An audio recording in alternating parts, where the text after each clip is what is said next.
All right, let's dive into some serious chess today. Sounds good.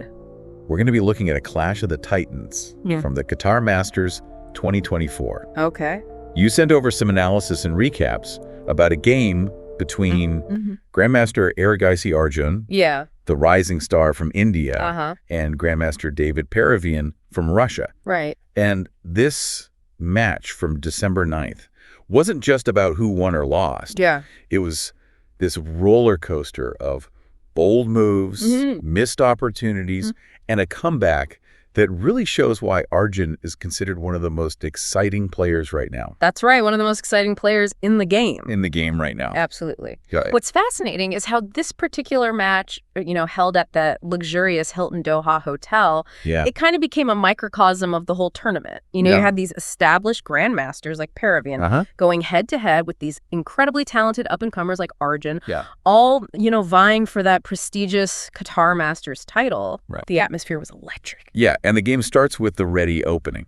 Right.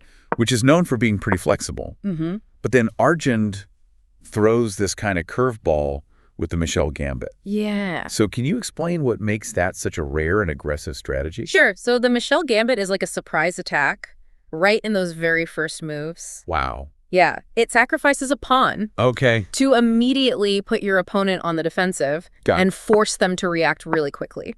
Most grandmasters prefer more subtle openings. So it's a bold statement right out of the gate. Wow. Yeah. And Paravyan responded by aggressively pushing his pawns forward on the king side. Right. Almost like this advancing army.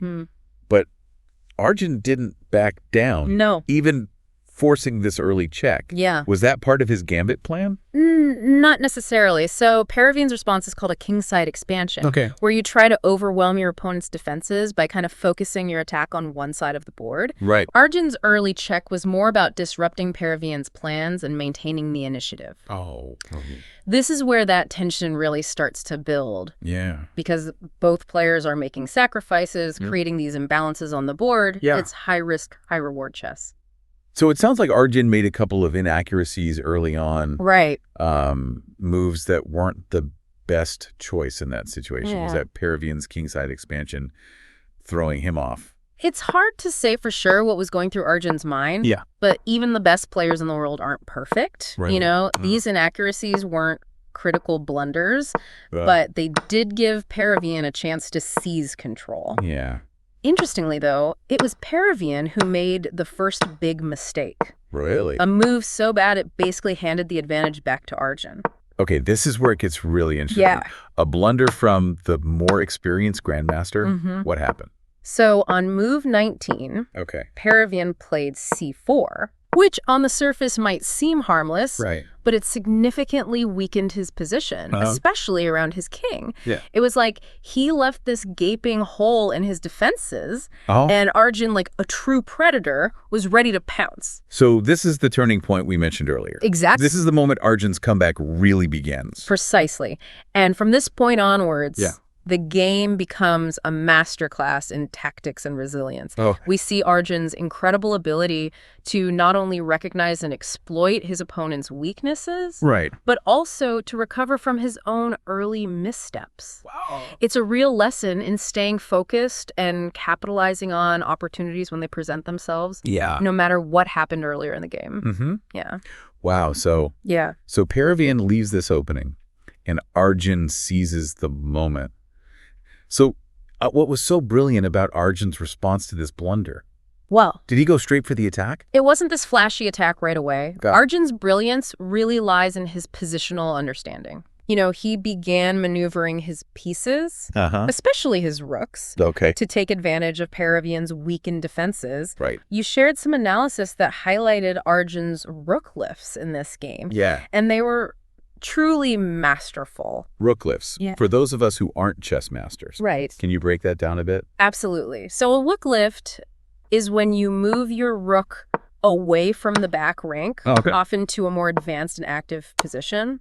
It might seem kind of counterintuitive because rooks are usually strongest on those open files. Right. But sometimes lifting them allows you to control key squares, create threats, and even target the opponent's king. Got it. Arjun's rook lifts in this game were especially impressive because they weren't just these random moves. They were part of a calculated plan to slowly but surely squeeze the life out of Paravyan's position. Wow, so it's more about this long-term strategy than a quick knockout. Exactly. It's like setting a trap. Arjun used his rooks to create this net around Paravyan's king, and with each move, he tightened that net. Got it. Limiting Paravyan's options and increasing the pressure. Paravyan's a seasoned grandmaster, though. Right.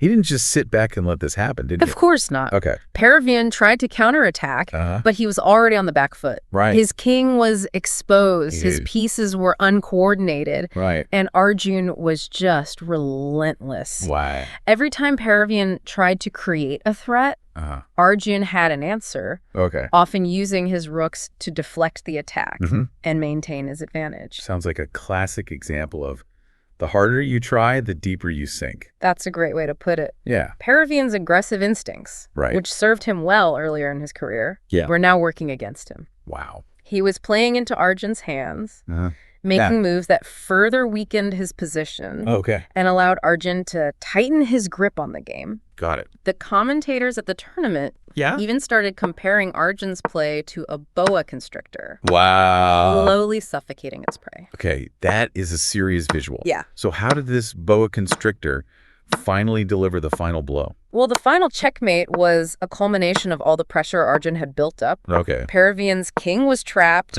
His defenses were shattered. And Arjun simply delivered the final blow with this precise combination of moves. Right. The final move itself, R6 Chab, a checkmate delivered by the rook, was almost poetic. Wow. Yeah, a fitting end to a game dominated by Arjun's masterful rook play. That is amazing. It makes me want to pull up the game and watch the replay. Yeah. So we've talked a lot about Arjun's tactical skills, but what about his opponent, Paravyan? Right. Some might argue that his early aggression backfired. Yeah. What are your thoughts on his play? Well, Paravyan is known for his dynamic and aggressive style, and his early kingside expansion is a prime example of that. It was a bold attempt to seize the initiative, but perhaps a bit too risky against a player like Arjun who thrives in those complex positions. Right. I think it's a valuable lesson for all chess players. Yeah. Sometimes the best strategy is not to overextend yourself. Okay. Especially against an opponent who can easily exploit those weaknesses. Right. And for Arjun, this wasn't just any victory. No. This was a crucial win in this prestigious tournament. Right. Can you remind us who else he was up against in the Qatar Masters? Absolutely. This was a star-studded event featuring some of the top players in the world, including the reigning world champion Magnus Carlsen and the American superstar Hikaru Nakamura. It was a true test for Arjun. Right. And his victory against Paravyan propelled him to the top of the leaderboard with 5.5 points. Wow. Out of 6 rounds. 5.5 points? Yeah. That's an incredible score against such strong opposition. It is. It really shows how this win solidified his position as a top contender in the tournament. Exactly. This win was not just a display of tactical brilliance, but also a testament to Arjun's mental fortitude and his ability to handle the pressure of playing against the very best in the world. So what does this all mean for you, the listener? Right. Why should you care about a chess match that happened months ago in a far-off land? Well, on the surface, it might seem like a game played by intellectuals in a fancy hotel. Yeah. But the lessons we can extract from this match are applicable to anyone, anywhere. Okay. It's about recognizing opportunities. Yeah. Even when they arise from your opponent's mistakes. Right. It's about staying focused. Right. Even when you face setbacks. Yeah. And it's about having the courage to seize the moment and turn the tide in your favor. Absolutely. Yeah. Well, it's amazing how much we can learn from one game of chess, even if we're not grandmasters ourselves. Right. It sounds like this match was a real nail-biter. It was. So is there a particular moment where Paravyan's fate was sealed? Or did he have chances to come back? Well, there was one move in particular that really stands out as that turning point, where Arjun's victory became almost inevitable. Right. On move 32. Okay. Paravyan moved his king to f6. Okay, so not the final move. Right. But a crucial step towards checkmate. Exactly. What made that specific move so devastating? Well, it seemed like a simple move. Yeah. Almost insignificant at first glance. but it left his king incredibly exposed. Right. In chess, they say the king is the most important piece, but also the most vulnerable. Paravyan's KF6, as it's written in chess notation, was like leaving your most prized possession unguarded in a dangerous neighborhood. And I'm guessing Arjun, being the boa constrictor that he is, didn't miss this opportunity. He absolutely did not. Arjun saw the weakness immediately. And unleashed this series of attacks, starting with Q3+, which forced Paravyan's king to move further into danger. Wow. From that point on, it was just this cascade of threats that Paravyan simply couldn't defend against. So this one move, this tiny decision to move his king to F6, essentially decided the entire game. In essence, yes. It's fascinating how such a seemingly small choice can have such huge consequences. It's a powerful illustration of how even the smallest decisions can ripple outwards, creating this chain reaction that changes the entire landscape. Wow. In chess, as in life. We must always be mindful of the potential consequences of our choices, even those that seem insignificant at the time. Paravyan's KF6 wasn't just a bad move. It was a microcosm of how neglecting fundamental principles like king safety can lead to a downfall, a loss of control.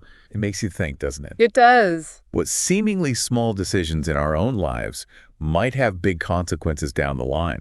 Something to ponder. Absolutely. Well, we've covered a lot of ground in this deep dive. Yeah, we have. Aggressive openings, tactical brilliance, and even a bit of chess philosophy. A little bit, yeah. What's the one key takeaway you hope our listener walks away with? Well, I think this match was a reminder that even when facing setbacks, even when you make mistakes, there's always a chance to turn things around. Arjun's ability to capitalize on Paravyan's blunder, his resilience in the face of his own early inaccuracies, that's a powerful lesson we can all apply to our own lives. It's never over until it's over. And sometimes the greatest victories come from seizing those unexpected opportunities. Beautifully said. A single chess game can teach us so much about strategy, resilience, and the human spirit. Absolutely. Thanks for taking us on this deep dive. It was my pleasure. I know, I learned a lot, and I hope our listener did too.